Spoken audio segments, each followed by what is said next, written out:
Muy buenos días desde la Asociación Gente para Servir. Les damos la bienvenida a este tiempo devocional, tu palabra para encontrar el camino.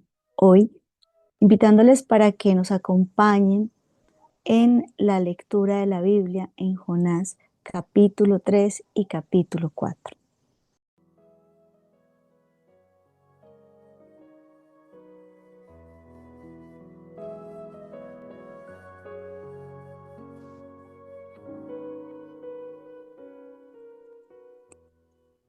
Cada vez que oímos de Jonás, lo relacionamos con el pez gigante y nos acercamos a una historia que nos deja muchísimas lecciones.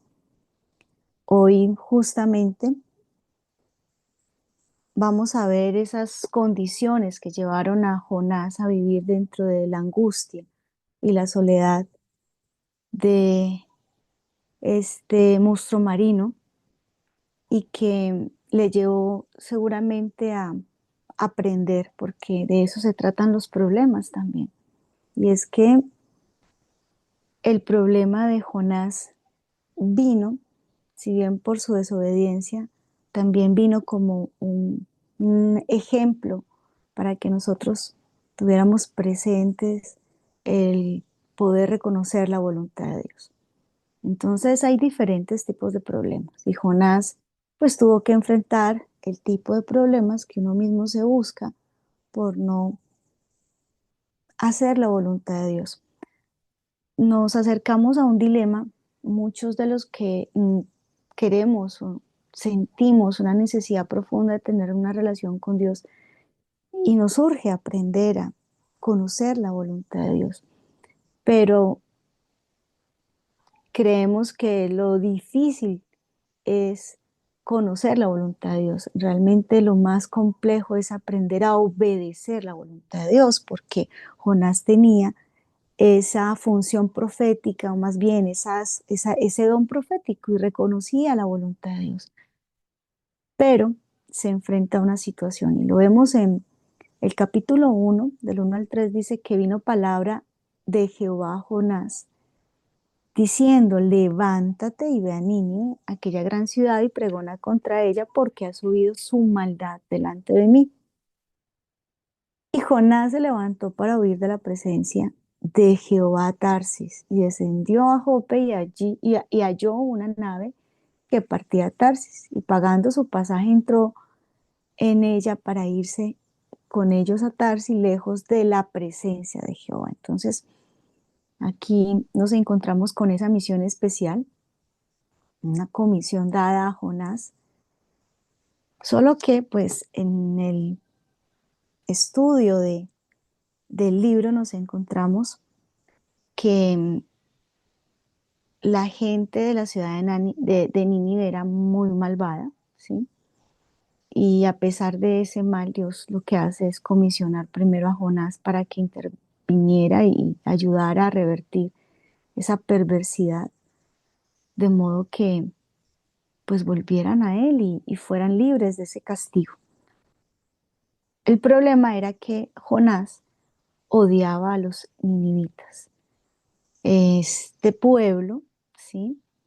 Un pueblo guerrero, un pueblo eh, muy, digamos, eh, odiado no solamente por Jonás, esta ciudad del imperio asirio con, con una fuerza militar cruel, ¿sí? Que por supuesto era una amenaza en aquella época y claro que lo era también para Israel y lo fue para Israel, ¿sí? Entonces, eh, frente a lo que Jonás conocía de este pueblo, misericordia, saqueadores, destructores de aldeas, codiciosos por poseer tierras, eh, pues en lugar de eh, obedecer la instrucción de Dios, se aleja de ese llamado, ¿sí? Y para nosotros es muy importante este libro, sobre todo cuando experimentamos un llamado y nos resistimos. ¿Cuántas veces nos hemos resistido a un llamado? ¿Cuántas veces dilatamos el llamado? ¿Cuántas veces hemos puesto nuestra seguridad, nuestra comodidad por ese llamado? Simplemente porque no nos parece, porque no estamos de acuerdo. Entonces, cuando este Jonás se aparta o se aleja de ese llamado, realmente se está alejando, y lo dice la misma Biblia, se aleja es de la presencia de Dios. Cuando nos alejamos del propósito, del llamado de Dios para nuestras vidas, nos alejamos de su presencia, porque incluso en Mateo capítulo 28 viene una comisión, un llamado que el Señor Jesucristo le hace a los discípulos, ¿sí? Y les dice: por tanto, id a ser discípulos a todas las naciones, enseñándoles que guarden todas las cosas. Pero lo más extraordinario de este pasaje es lo que dice al final, lo que a mí personalmente un día me despertó el llamado para servir de forma a tiempo completo, porque dice: "He aquí, yo estoy con vosotros todos los días hasta el fin del mundo". Es decir, que el día que usted reconoce y acepta el llamado, usted tiene una garantía. Puede que no le guste el llamado, puede que no le guste la comisión, puede que no se sienta cómodo, puede que esté pagando un precio muy alto por ese llamado, pero la recompensa más grande del llamado es el cumplimiento y la convicción de que el Señor Jesucristo ha prometido estar con aquellos a quienes ha llamado todos los días hasta el fin del mundo. Y todos vamos a tener un encuentro con el final de nuestros días. Y no hay nada mejor que tener la seguridad y la confianza de que Él está allí conmigo en medio de los momentos más difíciles. Entonces, volviendo a Jonás, pues con Dios los problemas son correctivos, no destructivos. Y como dicen por allí, siembra vientos y recogerás tempestades. Y bueno, pues nos encontramos con el evento que narra la escritura. Dice que el Señor hizo levantar un gran viento en el mar y que hubo una gran tempestad, una tempestad tan grande que se pensó que se iba a partir la nave. Dice que los marineros tuvieron mucho miedo, ustedes lo van a encontrar en Jonás capítulo 1, del 4 al 6, y que ellos empezaron a clamar cada uno empezó a clamar y clamaban a su Dios y echaron al mar los enseres que había en la nave para que quedara pues descargada. Pero Jonás estaba abajo de la nave, estaba en el interior de la nave, en la parte de abajo, y se había echado a dormir, así lo dice la Biblia. El capitán o el patrón de la nave le acerca y le dice: ¿qué tienes, dormilón? Levántate y clama a tu Dios. Quizá Él tendrá compasión de nosotros y no pereceremos. Tremendo, porque aquí lo que le ocurre a Jonás es lo que nos ha pasado quizás muchas veces a nosotros, y es que tocamos fondo y ya no sabemos a dónde ir. Y para el caso de Jonás, pues un problema de esa dimensión genera muchas cosas, y una de las cosas que genera es esto: nos dormimos, incluso hasta el sueño parece ser una especie de anestesia para no seguir viviendo ese sufrimiento que nos trae el estar lejos de Dios, porque en verdad que se sufre mucho. Y esa tormenta, que era una tormenta correctiva, no buscaba ahogar de ninguna manera a Jonás, buscaba corregir, era su rumbo. Y este tipo de tormentas correctivas siempre se van a levantar cuando nosotros estamos en dirección opuesta al propósito de Dios para nuestras vidas. Cuando huimos de Dios, seguramente vamos a tener que enfrentar este tipo de tormentas. Pero el objetivo no es nuestra destrucción. El objetivo es que nos volvamos a Él. Es que el Señor siempre está viendo el final desde el principio, me explico. Él ve nuestras acciones hoy, Él ve nuestras decisiones hoy, y Él va a ver el resultado de esas decisiones a futuro. Él se mueve en una línea de eternidad, aunque no se mueve en mi voluntad. Porque aunque Él se ha manifestado a través de muchos profetas y nos ha dejado incluso su palabra, y envió a su propio Jesucristo para encarnar esa palabra, ¿sí? E influye y ha buscado influenciar a través de nuestra vida, no me va a obligar a mantenerme en el centro mismo de su voluntad. Y cuando nosotros vemos que el centro mismo de la voluntad de Dios en nuestra vida es algo que no nos gusta, ¿sí? Entonces nos movemos como se movió Jonás. Ahora, seguramente nosotros también muchas veces hemos cogido una nave camino a Tarsis, camino a la ciudad equivocada. Por eso es tan importante saber quién soy y saber qué debo hacer para reconocer el lugar donde yo debo estar. Y es que Jonás olvidó quién era. Por eso no estaba haciendo lo que tenía que hacer, era profeta de Dios, tenía que estar, era anunciando el mensaje de Dios, porque eso es lo que hace el profeta, le guste o no le gusta el mensaje, porque cuando alguien lleva el recado, porque cuando el mensajero entiende que es solo un mensajero, no le importa lo que lleva el mensaje, simplemente le importa ir al lugar a donde tiene que llevar el mensaje. Qué atrevido si usted encomienda quizás a alguien que se hace responsable de un pedido y usted hace su paquete y simplemente toma ese servicio de logística para llevar ese paquete de un lugar a otro, ¿no? Y entonces al operador de logística que transporta su paquete no le parece el paquete que lleva y le cambia todo. Seguro que usted se enojaría. Sin embargo, el Señor aquí muestra todo lo contrario, porque Él no muestra su ira, está mostrando su misericordia. Y lo vemos muy claramente, lo vemos como el Señor en su misericordia, claro que sí, envía salvación a aquellos que estaban primero en la nave, porque, porque despierta de alguna manera a Jonás y éste entiende que él es el motivo de la tempestad. Por eso, así como Jonás, nosotros también tenemos que reconocer el llamado que nos está levantando y que nos está despertando, porque muchos estamos dormidos, muchas veces hemos estado dormidos.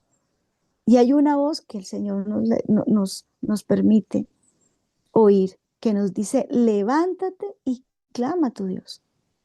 Quizás Él tendrá misericordia. Entonces, teniendo presente pues este primer escenario de Jonás y cómo sí se aplica para nuestras vidas de una manera extraordinaria. Consideremos que Dios ve nuestras decisiones erradas y por amor y por misericordia no se queda cruzado de brazos, Él interviene. Él nos ama demasiado como para dejarnos en el error.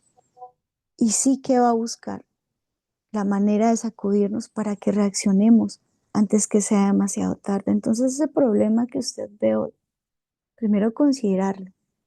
¿Qué tipo de problema es? La obediencia a Dios traerá bendición, traerá salvación. Porque más adelante lo vamos a ver en el capítulo 3,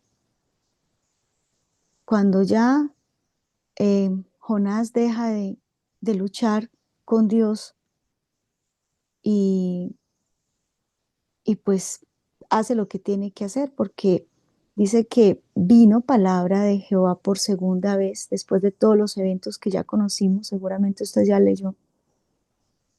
Y cuando éste puede salir de, de ese pez gigante, cuando Jonás ya sale de las aguas, entonces va y proclama, porque el Señor le vuelve a dar esa oportunidad. Levántate y ve a Nínive y proclama el mensaje que yo te diré. Y se levantó, dice la escritura, Jonás, y fue a Nínive conforme a lo que el Señor le dijo. Y dice que Nínive era una ciudad grande en extremo, de 3 días de camino y que comenzó Jonás a entrar por la ciudad, camino de un día, y predicaba diciendo, de aquí a 40 días Nínive será destruida. ¿Qué pasó? Pues que los hombres de Nínive creyeron a Dios, proclamaron ayuno, se vistieron de cilicio, desde el mayor hasta el menor, y pues el Señor decidió tener misericordia. Cuando Jonás tocó fondo, entonces, lo que ocurrió es que Jonás debió volverse a Dios. Jonás tuvo que clamar al Señor. Y hay una oración extraordinaria que hace Jonás cuando experimenta la salvación que está en el capítulo 2. Y en el versículo 9 dice, yo en cambio te ofreceré sacrificios y cánticos de gratitud, cumpliré las promesas que te hice, la salvación viene del Señor. Entonces el Señor dio una orden y el pez vomitó a Jonás en tierra firme. ¿Qué vio Jonás? La respuesta a su oración, después de haber estado en ese momento de, de oscuridad, ¿sí? Y, y él no solamente ve la salvación, sino que luego lleva salvación. Y es que ese es el deseo de nuestro Padre Celestial. El deseo de Dios es de salvación. Y aunque Jonás se resistió al llamado para llevar la palabra del arrepentimiento a los ninivitas, porque pues lo odiaba, los odiaba, ¿sí? De alguna manera uno puede, digamos, comprender su posición después de todo. Pero nosotros hoy también recibimos el llamado a reconocer cuál es el deseo de Dios, que es un deseo de salvación. Y qué interesante poder acercarnos a lo que el Señor Jesucristo nos muestra, porque resulta que el Señor Jesucristo es comparado con Jonás. ¿En qué sentido? En que Jesús, al vincularse con la vida del profeta Jonás, nos marca a nosotros también un camino. Cuando los fariseos retaron a Jesús para que les diera una señal de que era el Mesías, el Señor Jesucristo les reprendió y dijo que solo tendrían la señal de Jonás. Usted lo va a encontrar en Mateo 12. Y luego continuó haciendo esa comparación. En el versículo 40, en Mateo 12, del 38 al 40, dice, porque así como 3 días y 3 noches estuvo Jonás en el vientre de un gran pez, también 3 días y 3 noches estará el Hijo del Hombre en las entrañas de la tierra. ¿Oído a eso? Claro que hay una similitud entre Jonás y Jesús. Y aunque existen similitudes entre ambas historias, por supuesto, la de nuestro Señor Jesucristo está muy por encima de Jonás, porque Jonás fue un profeta desobediente que escapó de su misión de proclamar el juicio sobre los habitantes perdidos de Nínive. Jesús fue y es el profeta verdadero y obediente que vino a buscar y a salvar a las personas perdidas de todo el mundo. Cuando ambos se enfrentaron a la tormenta enfurecida, ¿sí?, que amenazaba la vida de una tripulación, porque tanto Jonás como Jesús dormían profundamente en el barco en el que se encontraban, y a los dos hubo que despertarlos. Pero es muy diferente. Y luego, si tenemos la oportunidad, miramos de qué trató en el fondo todo esto. Pero los dos sí estaban dormidos. Sin embargo, mientras los marineros tiraron a Jonás al mar para calmar al viento y las olas, Jesús le ordenó a la tormenta que se calmara. Y la tormenta le obedeció, porque Jesús era obediente al Padre y vino al mundo para calmar la tormenta de condenación más grande a la que estamos expuestos. Jonás tuvo que ser tirado del barco. Usted no puede tirar a Jesús de su vida, porque Él es el único que le salva. Y finalmente Jonás experimentó el castigo de su propio pecado, y de este modo, pues por eso es que vemos que los marineros pues se salvaron, porque Jonás tuvo que ser lanzado. Pero Jesús, una vida sin pecado, experimentó el juicio por los pecados del mundo para salvación nuestra. Porque en Mateo 12, Jesús le dijo claramente a los fariseos, les daré una señal, pero no del tipo que quieren. Es una señal de juicio por su resistencia a Dios. Cuando hablamos de, del agua, sea diluvio en la época de Noé o el mar rojo que vemos que ahogó al ejército egipcio, o a este profeta renuente al que tuvieron que tirar al mar, ¿sí? Sí nos encontramos que el agua representa el juicio en el Antiguo Testamento. Por eso Jesús, y aquí tengo que hacer referencia a un tipo de bautismo que los que han hecho el seminario de iniciación van a entender mejor, y es el bautismo del sufrimiento. Jesús va a la cruz y hace referencia al sacrificio de la cruz como un bautismo. En Lucas 12:50 lo dice. De un bautismo tengo que ser bautizado. ¿Y cómo me angustio hasta que se cumpla? Esa es la señal de Jonás. Jonás casi se ahoga bajo la ira de Dios, pasó 3 días en el vientre del pez y fue devuelto a la vida al otro lado, ¿sí? El pez allá en su angustia, de parte de Jonás en su angustia, el pez lo que hace es llevarlo al lado donde tenía que ir, ¿sí? Y cuando es devuelto a la vida, pero al lugar donde tenía que llegar, pues tuvo que llevar a cabo el encargo de ir a Nínive. Sin embargo, Jesús, el Jonás verdadero, el mejor, se hundió en la completa ira de Dios en la cruz del Calvario y pasó 3 días en el seno de la tierra y después salió vivo, resucitó al otro lado para llevar a cabo esa comisión de salvación, comisión que entregó a sus discípulos. Por eso dice, toda potestad me es dada, porque su obediencia le dio autoridad en esta tierra y en la otra. Jesús entonces aquí le revela a los líderes, ¿sí?, la señal de Jonás para revelar también su identidad, su misión, lo que él iba a hacer.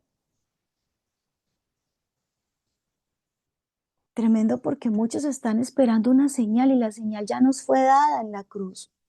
Y nuestra tarea, si somos obedientes, si entendemos esa comisión, el llamado, si no somos necios como Jonás, es dar a conocer esa cruz. ¿Quién dijo que el propósito de la iglesia es que usted se sienta feliz, querido, amado? Hoy me miraron lindo o no, eh, hoy me miraron feo. No, es que la iglesia, como una estructura de salvación, tiene que ser para salvación, y usted participa, usted hace parte de la iglesia para crecer espiritualmente, pero también ¿para qué? Para aprender a ser pescador de hombres. Y si bien el Señor vino y formó discípulos, los hizo con el fin de comisionarles. Y por eso les dice, con la autoridad que tengo a ustedes, discípulos, les pido que hagan algo, y es que deben ir a todas las naciones. Hagan discípulos, enseñen mis disciplinas espirituales. Bautícenlos en el nombre del Padre, del Hijo y del Espíritu Santo y enséñeles que guarden todas las cosas que os he mandado. Tremenda esta relación tan extraordinaria que debemos aprender a tener para poder llevar a otros una verdad que yo mismo puedo experimentar. Y ese es nuestro llamado. Pero como estamos tan enfocados en nosotros mismos, y aquí viene, y me va a permitir terminar con esto, algo que nos pasa mucho, y es esa frustración, y es ese enojo tan grande que experimentó Jonás. Un enojo, una ira porque las cosas no se dieron como él esperaba. ¿Cuántas veces no nos hemos enojado con Dios porque las cosas no son de la manera que nosotros esperamos? Y vemos cómo eh, Jonás, después de que ocurre el evento de la misericordia y la bondad del Señor, se enoja. Y les invito para que se centren en ese carácter de Jonás que es tan egoísta. Es que a él no le pareció, a él no le gustó cómo las cosas se dieron. Él se imaginaba otra forma. No le gustó la forma y despreciaba el fondo. ¿Cuál era el fondo? La misericordia, la bondad de Dios a todas las naciones. Se le olvidó que él era descendiente de Abraham y que Abraham había recibido una promesa en Génesis 12:13 que dice, en tu simiente serán benditas todas las naciones de la tierra. Todas las naciones de la tierra. Por medio de ti, todas las familias serán benditas.